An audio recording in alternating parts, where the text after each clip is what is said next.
Starting with Jürgen Habermas, because in a certain way, his version of performativity has dominated a certain brand, at least, of critical theory. And for those of you who I'm sure are familiar in one way or another with Habermas, Habermas's entire argument was that within a bigger picture, right, in which the life world had come to be colonized by systems, economic rationality and organization, was that there was the possibility in modernity, a modernity defined by Habermas as one which had freed itself from our quote-unquote traditional forms of social organization, actually creating a sphere in which competent speakers could engage in illocutionary speech acts in which the two speakers would be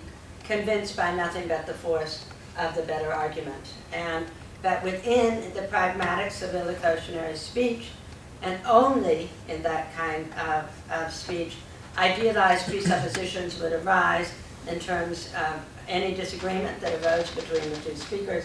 Habermas, of course, is making many, many assumptions about what modernity is in the course of doing this.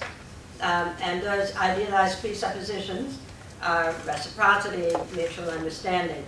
And it's these idealized presuppositions that make language, in Habermas's terms, not only something we say, but a form of action that gives rise to a set of relationships and a different form of rationality that, according to Habermas, can actually be mobilized against the colonization of the life world by systems economics. And aside here, of course, is that Habermas saw this form of rationality operating only in the sphere of morality and the sphere of law, and law itself could have nothing to do with economic organization. So, of course, what Habermas did in terms of his own notion of pragmatic speech and the illocutionary force of language was throw out the critique of capitalism from the beginning. But this is only in one sphere. Yet it turned on a notion of the performative power of language as both a form of speech and a form of action. And it was that particular notion that it was a form of action that could actually give rise to different forms of relationships in the public sphere that was Habermas's contribution to performativity. It's a completely different understanding of performativity, obviously, than the one offered by Derrida, but it has become quite hegemonic in that it dominates, in fact, what we think of as performativity, or many people think of as performativity in political theory, and more importantly, in critical theory. Of course, the originators of the notion of illocutionary speech and speech acts, John Searle and John Austin, never saw it as a form of action that could have political force. It was simply a way of understanding that if you say I do in a particular circumstance, it actually does something. That if I say I do to you, you and I aren't married. So they had a very limited notion. Habermas tries to build this into the very foundations of critical theory, yet he does it through a notion of the performativity of illocutionary speech. Now, Derrida is extremely complicated on the notion of the performativity of language. In one sense, he too does privilege a notion of the illocutionary power of speech over the locution, the designation of objects, because for Derrida, language is something that always both operates on us and that operates on how we actually come to have a world at all. So in that way, the idea that speech simply names is rejected by Derrida. Of course, Derrida does not have anything like this Hegelian notion of modernity, which creates an autogenetic learning process in which we become competent speakers. That's not the point at all. But there is a privilege in Derrida, an important one, of the illocutionary force of language. And within that is his famous notion of iterability, which he borrows from John Searle, but does so in a very different way, which is that the reason language has iterability, and in that way a certain force, is that it never simply repeats itself. When you repeat any word or designator, to use a more analytic expression, the very act of repetition actually changes the meaning. So in that way, iterability for Derrida, the very act in which we find meaning at all, always gives us the possibility of changing meaning, changing words, and changing the significance of the world around us. Famously, Judith Butler picked up this notion of iterability in trying to make a distinction that she initially doesn't really make in a convincing way in Gender Trouble between performance and performativity. Because in Gender Trouble, she's really talking about performance, that gender not only gets repeated, but it gets performed. And in the actual performances, say, of transsexuals, the performance that is gender is put on the stage, to use a dramatic metaphor, in such a way that we can come to terms with how gender itself is inseparable from a set of repeated performances.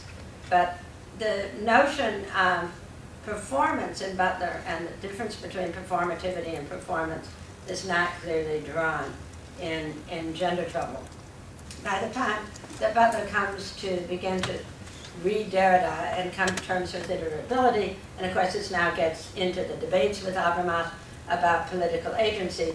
If iterability, the very repetition of language which gives us meaning, also gives us the space for change, that is true of the subject as well. So then in any performativity of gender, there's always the possibility of slippage in meaning.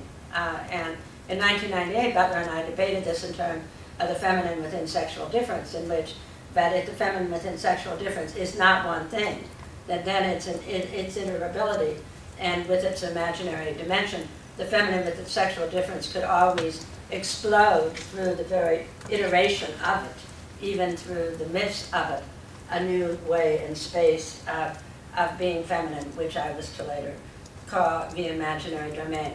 So it's Derrida really who traces back to the very way significance is given, the iterability of language. So there's no doubt that both Derrida and Butler in their exchanges, but particularly Derrida in his exchanges with Habermas, never negates the possibility of a subject repeating themselves differently, so as to have agency. Perhaps much more importantly to me in Derrida, and I argued this quite strongly in the Philosophy of the Limit, it's not just the iterability of language, but it's the actual limit of any theoretical knowability of the horizon of language itself. I mean, Habermas concedes that somewhat to Wittgenstein and Heidegger, but of course Derrida emphasizes it in a completely different way, which is the beginning of his insistence that rather than we being able to know what is impossible, Habermas tells us the critique of capitalism is no longer possible. Derrida's entire notion that there's a limit to theoretical reason that adheres in a certain way in the iterability of language as something that is always performing meaning differently, actually leaves us with the impossibility of knowing what is impossible. And this becomes then crucial to Derrida's notion of infinite responsibility, because there is no way we can get ourselves theoretically off the hook for our responsibility to A, change the world, to do justice, to come to terms with who we are vis-a-vis the other. And if you look at Derrida's later writings, this goes from the death penalty to our relationship with animals, to our relationship with women, if you're a man. And in fact, in an exchange with me, he once said, you know, men must fight fallow logocentrism everywhere, including in the shower when they're brushing their teeth. There's never a time of the day where you guys shouldn't be fighting fallow logocentrism. It's one of my favorite paragraphs from Derrida. So, but in a certain way, even though Habermas accused Derrida of just being negative theology, his notion of iterability, his notion, and then the way he uses, the way significance gives us the world, and a subject within that world who is infinitely responsible, precisely because we cannot get ourselves off the ethical hook by saying, oh, well, this is impossible.